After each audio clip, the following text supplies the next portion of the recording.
Now, son, pay attention, because today we are going to be learning about supply and demand. I mean, that's more like it. This here is the supply curve. It is a curve that represents the law that suppliers offer more of a good as the price increases.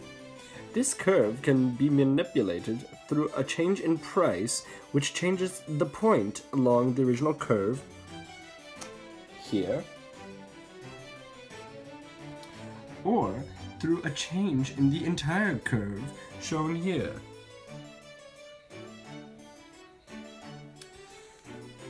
The supply can be determined through resource prices, technology, taxes and subsidies, and prices of other goods.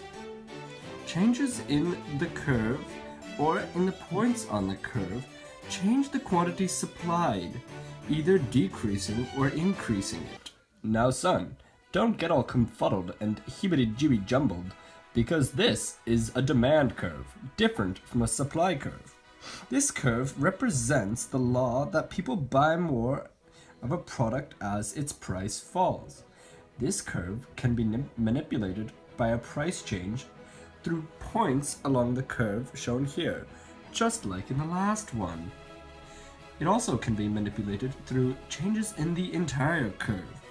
These changes are mostly resultant of consumer tastes, number of buyers, consumer incomes, related good prices, and consumer expectations of future prices. Similar to the supply curve, shifts in the point along the curve or in the entire curve have an effect, except this time on the quantity demanded. A shift to the left or right can either increase or decrease the quantity demanded. Now, son, don't strain your brain, but these two curves can be combined to form a supply and demand graph. If you can remember the shifts in the supply curve that we previously talked about, then now you can see that these shifts have an effect on the demand curve as well, increasing or decreasing the quantity demanded as well as the price. Try and contain your excitement now.